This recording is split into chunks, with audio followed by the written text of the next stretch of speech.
Your superstars have off games. Follow us on social media at Celtics Talk Weekly.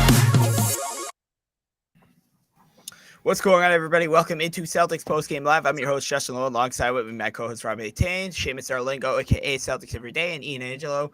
The Boston Celtics were defeated on the road tonight, 115-112 to the Toronto Raptors. The season series is now tied at 2 apiece. I remind you, the Boston Celtics did not have no Jason Tatum, no Jaylen Brown, no Al Horford, and no Robert Williams. We'll get to that and a lot more later on. But Rob, what were your initial thoughts of this game? Because this was easily a game the Boston Celtics second night of a back-to-back. 4/5-year starting lineup was out, but instead the Celtics didn't let that phase them, and they went in here and they battled. Yeah, I liked the effort a lot. I didn't really give us a fighter's chance coming into this game. However, I think you saw a lot of good things from the Celtics team, especially from the bench, from the guys that you don't really see playing a lot. Obviously, you mentioned Robert Williams. He is out, for indefinitely. We don't really know a timetable on him yet. So you're going to need some other, sources of defense and an extra, that little bit of offense. And I think we saw that at Daniel Tice. I think that's a piece that we shouldn't overlook. Tice, 13 points, 10 rebounds, 5 of 10 shooting. He was minus 11 on the night, which isn't the best. Siakam kind of gave him the business there. Siakam obviously had his 40-point night. But however, you would like to think usually you would have Horford and Tatum and Brown in the lineup to kind of take care of that defensively. However, I also loved what I saw from Nesmith and Hauser, Pritchard. Those three young guys came off the bench, did their thing. I love the effort all around. I think Smart and Grant could have kind of taken a chill pill and dribbled a little bit less down the stretch. I think they're trying to do a little too much. But, Celtics have been playing such great basketball. Second out of a back-to-back. You're missing 4 out of your 5 starters. You can't complain with an overtime matchup against the 6th seed and you lose by 3 when their best player puts up 40. So it took everything out of Toronto to beat us shorthanded. Definitely. And honestly, I'm proud of the way these guys played. You think about it. You're walking into Scotiabank Arena with Marcus Smart. Your starting lineup is Marcus Smart, Derek White, Aaron Nesmith, Grant Williams, and Daniel Tice. You don't think that starting 5 is going to compete with a really hot Toronto Raptors team with basically their entire team healthy. And they went out there and they played really well. I was really happy with how Aaron Nesmith was playing. Like you said, Rob, your guy Sam Hauser, he was a bucket tonight. For sure. Pritchard didn't have the greatest shooting night, but he played pretty well regardless. And Derek White stepped up. And but think about it. If this was last season, we get blown out by 50. We get blown out by 50 if this was last year. Well, I think something tonight showed was Udoka's scheme is really coming through. It kind of gave me 2018 Brad Steven vibes, where, it's kind of a foolproof scheme where no matter, obviously, when you got the right guys on the court, it clicks. You see them, they'll win by 15, by 20 against some good teams. But, this team might be able to play next man up now, which they haven't really been able to do for the past year and a half. Yeah, he's been building a culture in Boston. Sorry, Seamus, but no, you're good. Keep going, Ian. Yeah, I did have the concern. I did have the concern when we were up by 7 in the 4th. I'm like, if this is still a close game by the end, this might be a little rough because we didn't have anybody to really close it out. Smart. He tried. He put 28. He tried his best, just couldn't get it. Grant Williams had the ball bounce off his foot. Derek White missed that layup in overtime. A couple things go here and there. The Celtics win this game, but overall, I was really proud with the way the bench played tonight, and it gives me a lot of confidence going into the playoffs, knowing that we can have guys on the bench that can be relied upon when it comes for their time to get their name called. Yeah. In tonight's game, I think it just goes on the fact that not only Jaylen Brown and Jason Tatum turning this team around, the defense is turning the team around, but the offense as well, and the system, as Rob anointed to on offense, that the Celtics, they have a game plan in place every time they go into these games now. Whereas in the beginning of the season, I was screaming out, we need more of X. We need more of Y. and we don't cut off ball enough. We don't move the ball right now. I have no idea, but we don't do enough of this offensive movement. And right now, the Celtics, they're moving the ball, they're cutting hard, and they're making the right decisions, and they're also making the open shots right now. The Celtics, you saw tonight, they're without Tatum, they're without Brown, they're without Rob Williams, they're without Al Horford, and they're still almost able to get the job up in Toronto because, like Rob said, they have the system in place to play that next man up now, whereas before, you didn't have that system in place. You were playing randomly every other night, and, of course, the talent was not at a level it is right now with these guys coming off the bench and making a difference. All of these guys coming off the bench, they're confident. Sam Hauser is confident. Patriot is confident. Derek White stepping into the starting lineup is confident. Grant Williams is confident. Even Luke Cornett, he has experience from last year. He is confident. So even though the Celtics lost tonight in a gut-wrenching game down the stretch where the Celtics, they truly had many opportunities to win this ball game, they just couldn't pull it out. Even though they lost this game, there are a ton of positives to be taken away.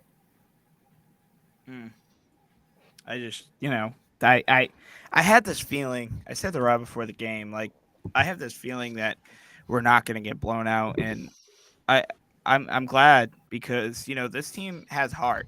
This team could have easily. I said to open up the show, this team easily had like the most excuses coming into this game, and they didn't use any of them to their advantage, and they went in there and they put their heads down and they took this 6 seed Toronto Raptors team, a potential playoff matchup. They took them to an extra 5 minutes of basketball. They actually had a 4-point lead with under a minute left. Hey, I'm really proud of this team. We're going to talk about guys like Nesmith and Hauser.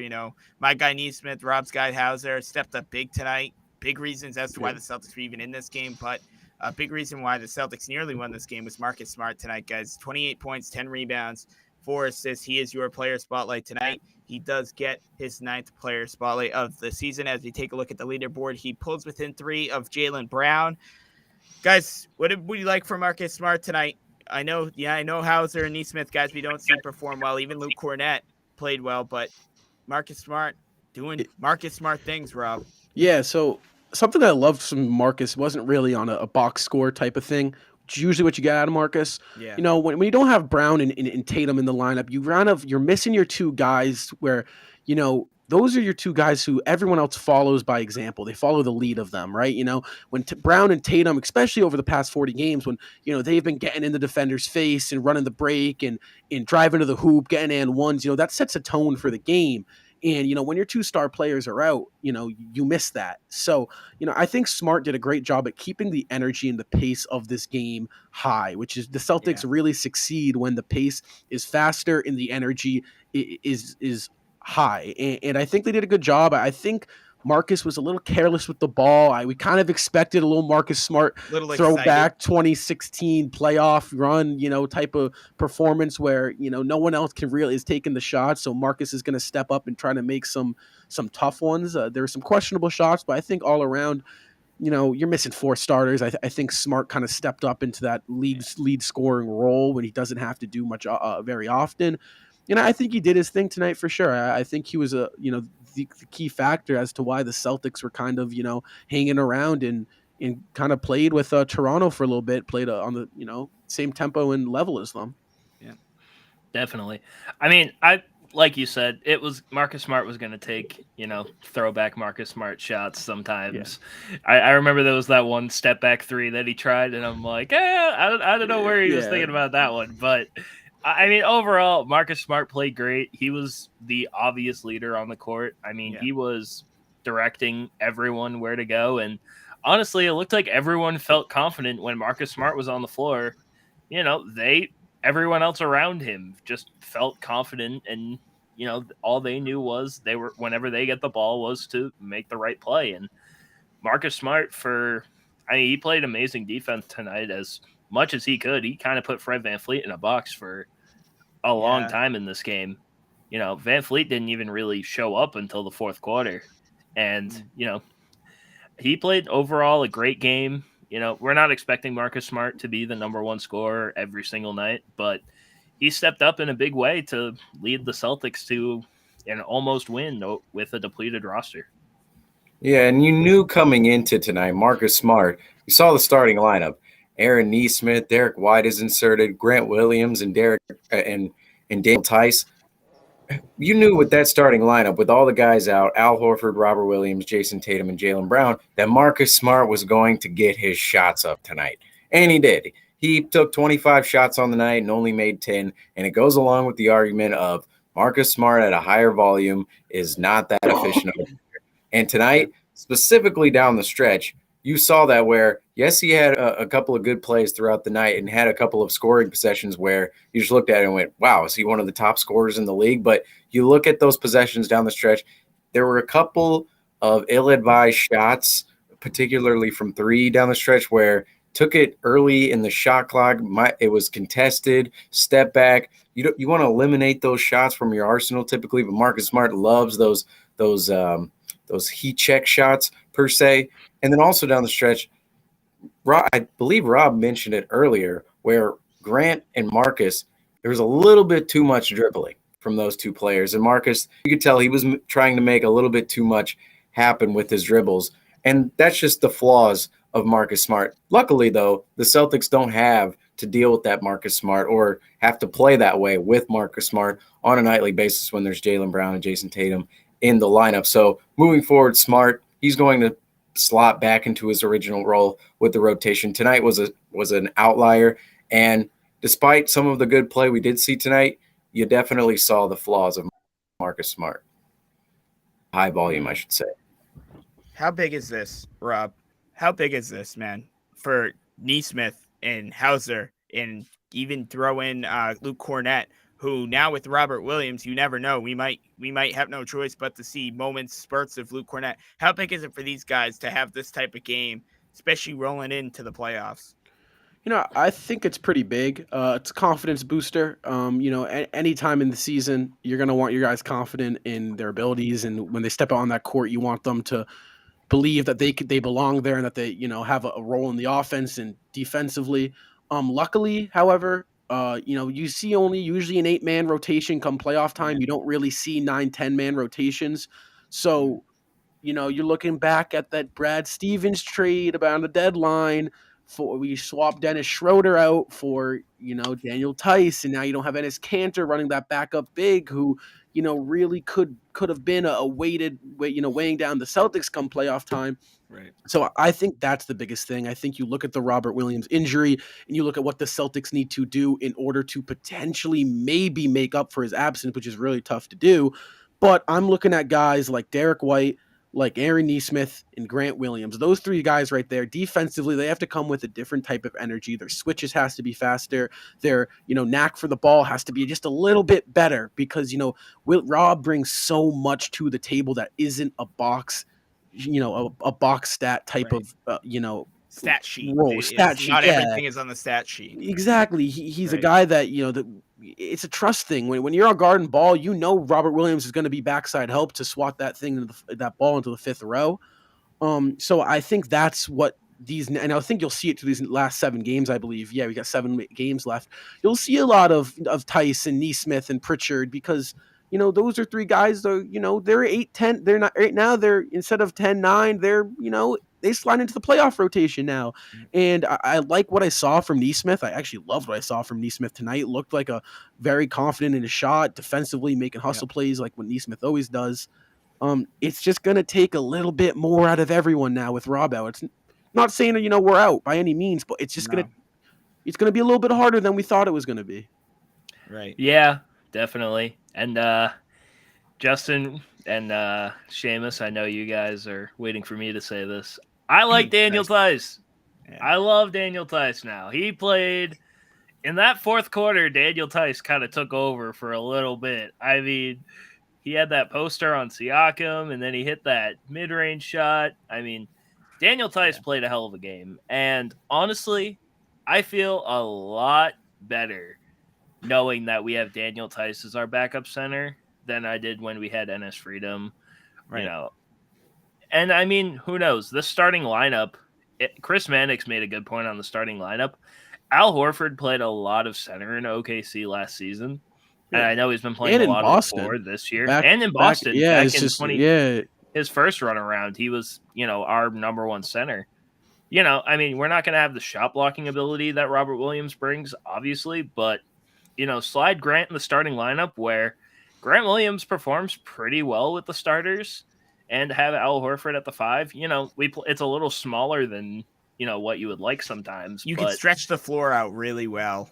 You can stretch the floor. You can continue having your switching defense because all of those guys can switch on defense.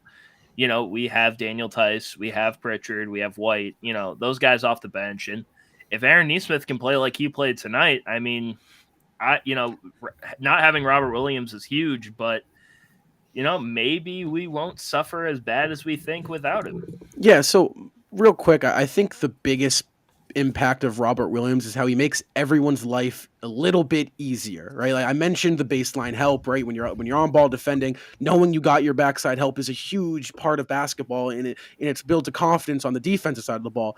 But offensively, when you're driving to the paint and you see the big man sliding over, right, you can throw that up for Rob. So I think that obviously defensively, the two teams you're going to really take a hit on with not having Rob is the Philadelphia 76ers and the Milwaukee Bucks. Perfect. Just because of Miami without Adebayo. Yeah, but you can even Horford put Grant on there too. I think Horford can do his thing against Adebayo just because Adebayo's not really an offensive force. He can do his thing, get his 18, 20, right around there, which you don't want him to do, but I think Horford can contain him enough. However, I think not having that little 1-2 punch against Giannis in Embiid when you're playing Philly and Milwaukee with Horford and Rob, you kind of throw two bodies at them throughout the course of 48 minutes. That's where it really hurts.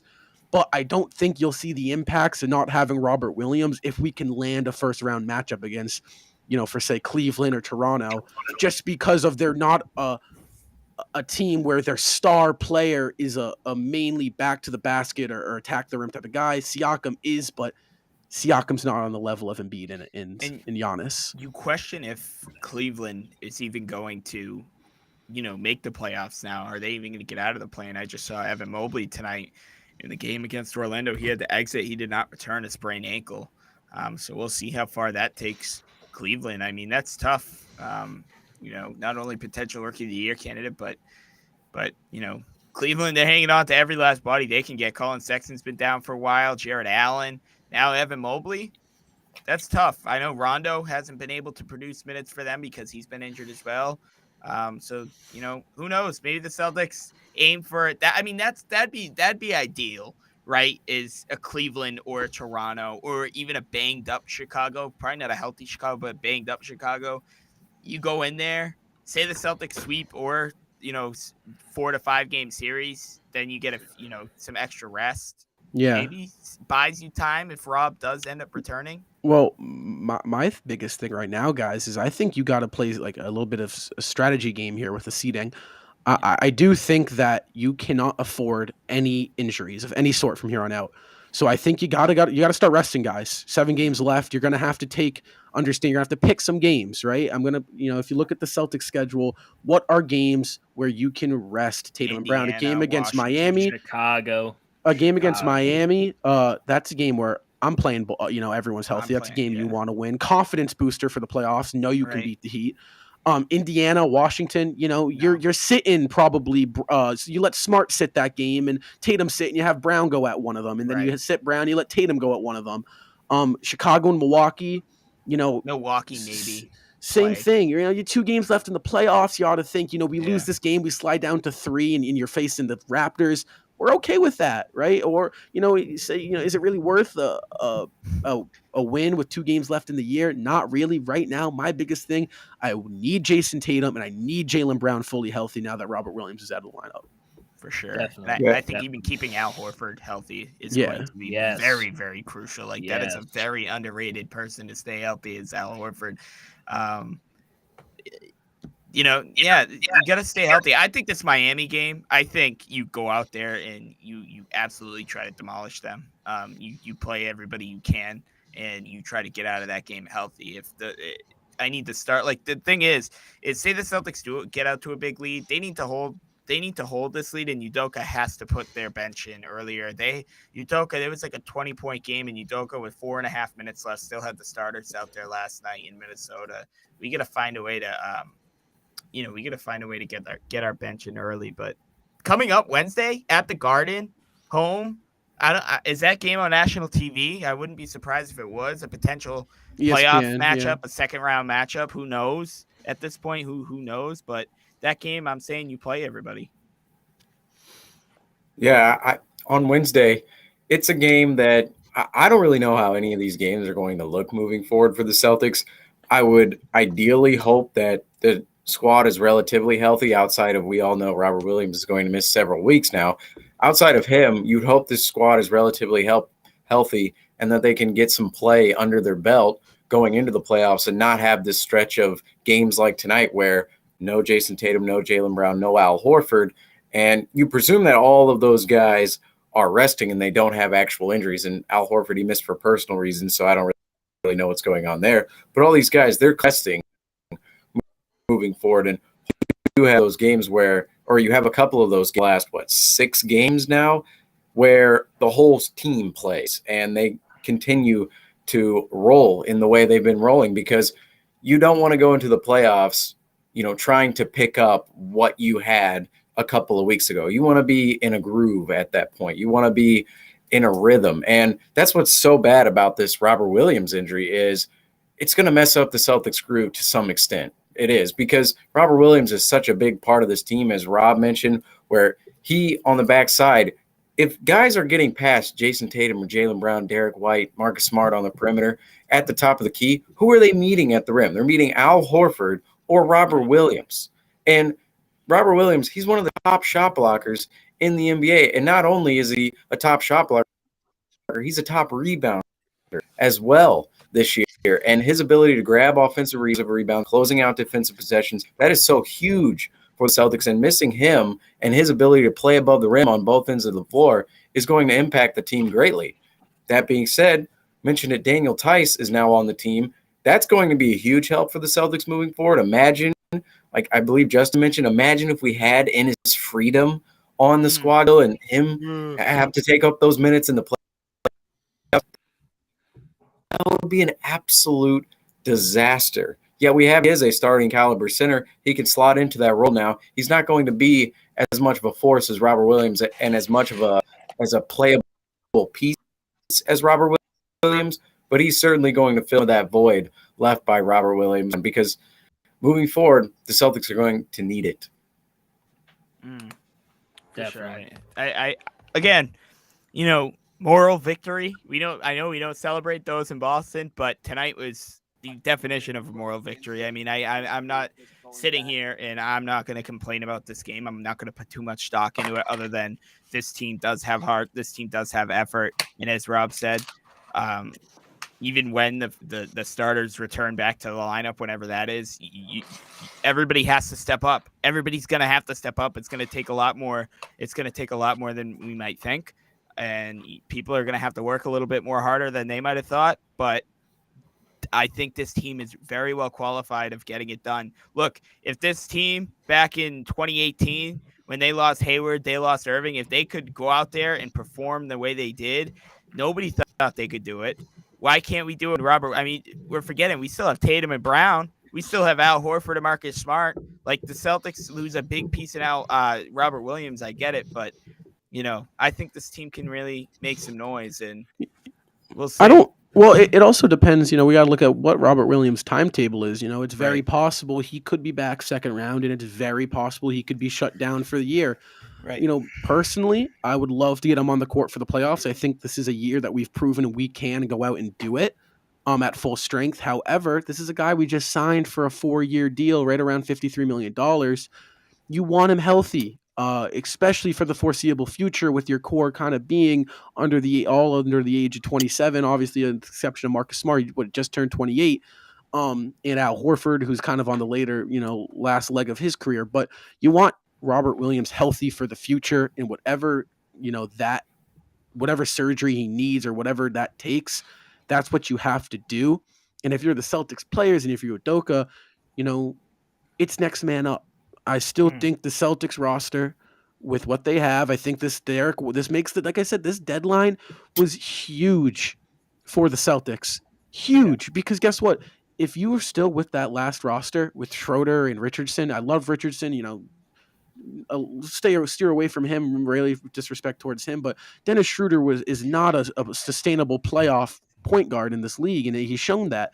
And same with Enes Kanter, he's not a sustainable center in the league, right? He's just not. Defensively, he's a liability, and offensively, he bobbles the ball every time he gets the offensive rebound. Butterfingers. So, I'm looking at the deadline. Derek White, defensive, he can pick up the slack defensively, and same with Daniel Tice. He's a very solid offensive player and a great defensive player. So, I think that going forward, like I said before, the Celtics can still do it, and they can. I still think they're contenders if Rob can come back for that second round. But it's just going to take a little bit more from everyone, especially Tatum and Brown. They're defensively, they're going to have to step up big time in April. Definitely. Yeah. And, I think this team has the potential to do that because they play with a lot of passion. They play with a lot of heart.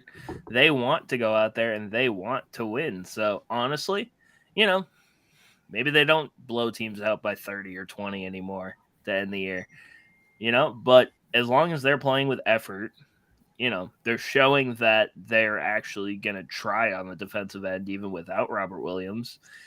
That's really all we can hope for. And I guess we just have to let the chips fall where they may, whether we be the first seed or, the fourth seed, it really doesn't matter. Honestly, if we can just keep home court advantage for the rest of the season, which I think we will, I mean, I give the Celtics a better chance than any other team in the East this year, even without Robert Williams. I hate to be negative Nancy, but don't be surprised to see the Celtics slip a little bit, right? Slide. This might be a little rough stretch here coming up. It happened in 2018. Celtics, you guys remember, they won that 16-game winning streak after Hayward went down, and they started winning all these games. And towards the end of the year, Kyrie went down. It took them a little bit to adjust. Kyrie went down almost at identical times. I think they played right around 15 games without Kyrie. They're going to play right around 8, half the games without Rob. So, you might see them slide this Wednesday against Miami. Obviously, I hope not, but it's going to take a little bit of an adjustment not having your defensive backbone or defensive anchor down there. So, as Celtics fans, prepare yourself a little bit. There might be a couple bumps in the road here, but, there is no time at all to press the panic button, especially the Celtics have put themselves in such a prime position for that first round matchup at home and against the potential weaker opponents of the stronger Eastern Conference. Yeah, this Celtics team, look, I know Robert Williams went down, but even before he went down, the turnaround this season has been spectacular. I do want to touch on this, guys, because Jason Tatum is the first Celtic in franchise history to win back-to-back Player of the Week awards. Him and Devin Booker both share the award. Booker, obviously, the Western Conference Player of the Week. Jason Tatum, the East. Tatum, 32-5-5 with a perfect 3-0 record last week. Both teams, as we spoke, as I showed this graphic during the game, both teams were first in their conferences. Boston, with this loss and Miami win, do slip down, but that's okay. No big deal. Have fun with Brooklyn. But Devin Booker, look at this guy, 37 points, 6 rebounds on 58% shooting from the field. Seamus, Jason Tatum is playing at a total other level. How do you view this at all for Jason Tatum? I don't think he's, can get that MVP this year. I think he even admitted, like, maybe if I started off like I'm finishing right now, it'd be different. But what do you think of JT right now? Unbelievable. Yeah, the MVP conversations are so weird because we love to throw all of these players into the MVP conversation when in reality they have zero chance of winning. Jason Tatum, DeMar DeRozan, and Devin Booker, for as an amazing of a season all of them has had, all of those guys are not winning the MVP. They're simply not. And Jason Tatum is, yes, because he started out the season shooting like 28% from three we were talking about on here back in November, early December. So Jason Tatum, yes, he's going to be MVP conversations because of what he did now, but he's not going to be able to win the Jokic and Embiid. They're way too strong. However, this is a massive moment coming up for Jason Tatum and his career. This Celtics team, even without Robert Williams, is a contending team in the Eastern Conference. They should be able to contend with all of these teams because with Robert Williams in the lineup, we're dominating teams. And without him, we should still be able to beat teams, undoubtedly.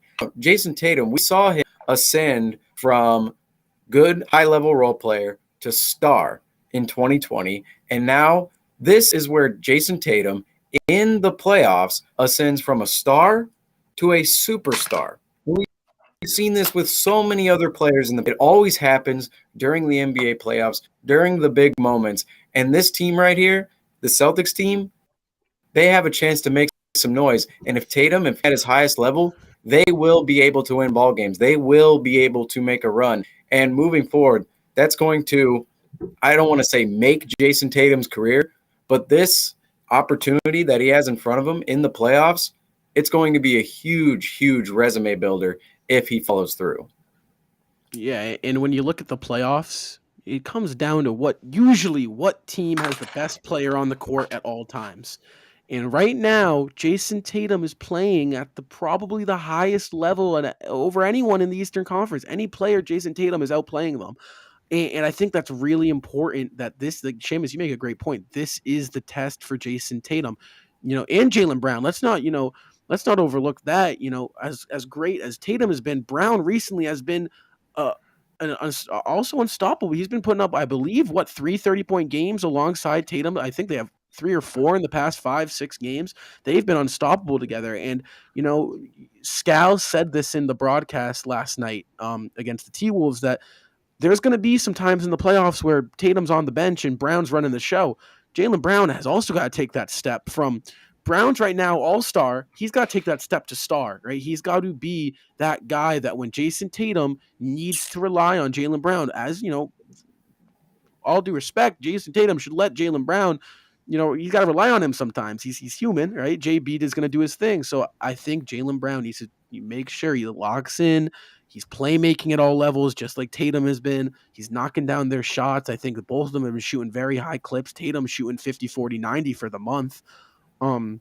So, I think as much as we're going to look at Jason Tatum to step up big and ascend to that superstar MVP level, I'm looking at Jaylen Brown and I'm saying, Brown, it's your time to ascend from all-star to star in this league. You make that jump to top 20 and you stamp it with this playoff run.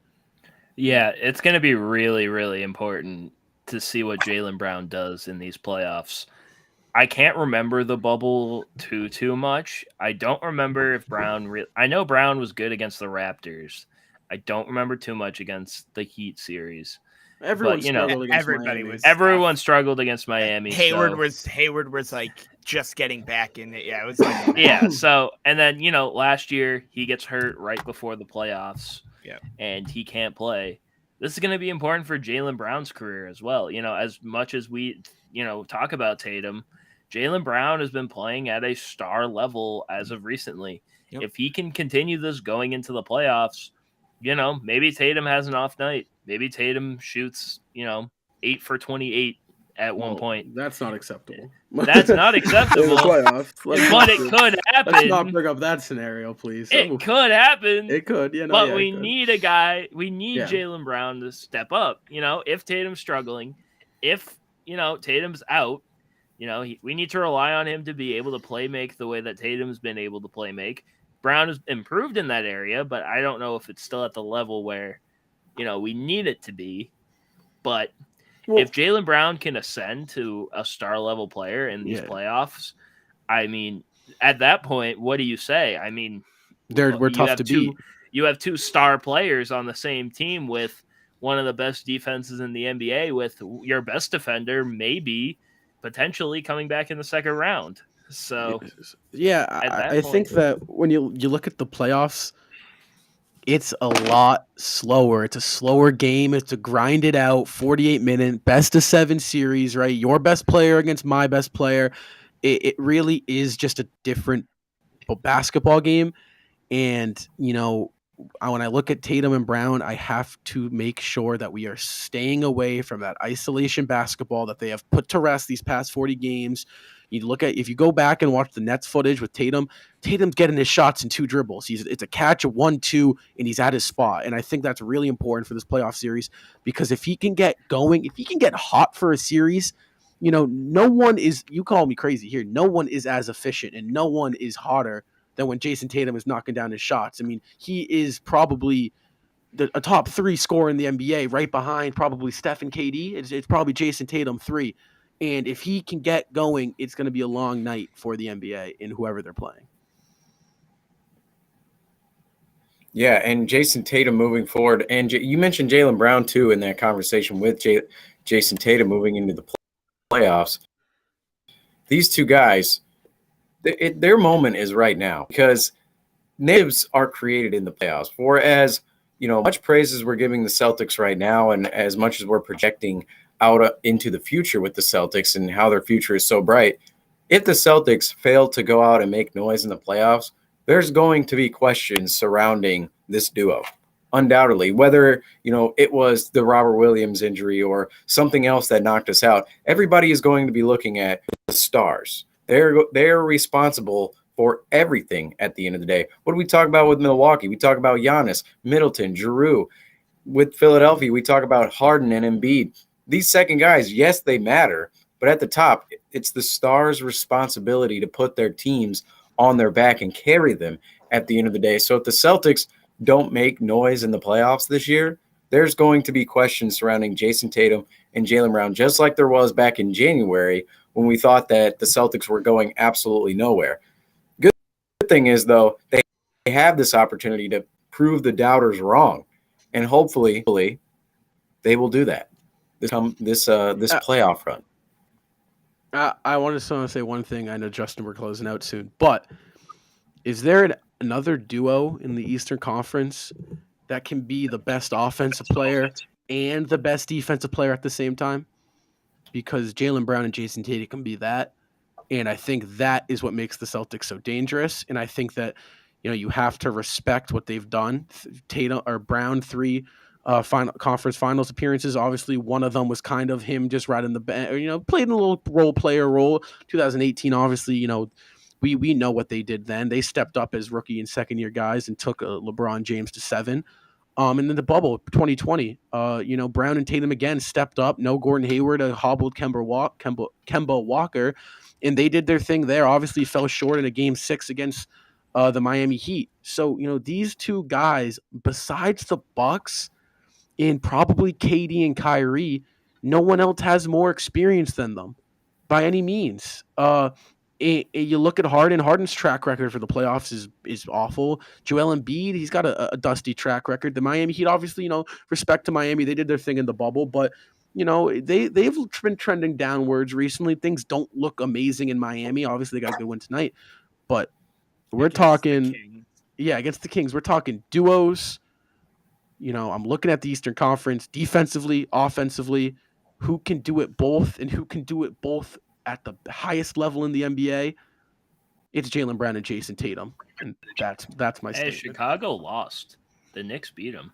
Yeah, that's crazy. Yeah, Chicago's not good, folks. Look, they don't defend. They can't beat good teams. Like, did you guys see that tweet that they tweeted back in November? And it was a picture of DeRozan. Oh yeah, I saw that. Yeah. And it was a bunch of quotes on oh, we don't do this, we don't do this, we don't do this, and they all came through. I mean, hey, look, this the Eastern Conference standings are so tight. We could talk about it right now, but it's not going to matter, because by Wednesday's post-game show, the standings are going to be completely different between 1 and 10. That's just how it is. That's how it's going to be coming down to the final game of the season, probably. But you have to realize that what's important, and that's staying healthy. Let's take a look at the box score. The Boston Celtics drop their first game. They get their 6-game losing streak, 6-game winning streak snapped to the Toronto Raptors on the road, 115-112. Toronto is red hot. piping hot. They've won 9 of their last 11 games. Tatum, Brown, Horford, Robert Williams, none of them played tonight but the Boston Celtics. A very valid effort. It took a double-double. Marcus Smart, 28 points, 10 rebounds. Daniel Tice, 13 points, 10 rebounds. We saw Grant Williams, 17 points. Sam Hauser, who's not on this graphic, but he had himself a night as well, 10 points. Aaron Eastman, 13, and Derek White with 15. Pascal Siakam, a big 40 bomb on their side. Probably would have been a good 70 bomb if Ennis Freedom was their defender. Yeah, hey, there it is. Hey, the Boston Celtics are back in action Wednesday night against the Miami Heat. They host the Miami Heat on the parquet floor. We'll have you covered for Celtics Postgame Live. I'll have you covered for play-by-play action right here on this YouTube channel beginning at 7:30 p.m. Eastern Time. And like I said, moments at the final buzzer, we will have you covered for Celtics Postgame Live. For now, we sit on this loss until Wednesday. A moral victory, I should say. Great, valid effort by this team. Hopefully, Brown, Tatum, and Horford get back in the lineup Wednesday. But we'll have to see then. I'm Justin Lowe. That's Rob Hatain. That's Seamus Darlingo. And that's Ian Angelo. We will see you guys Wednesday night. Take care.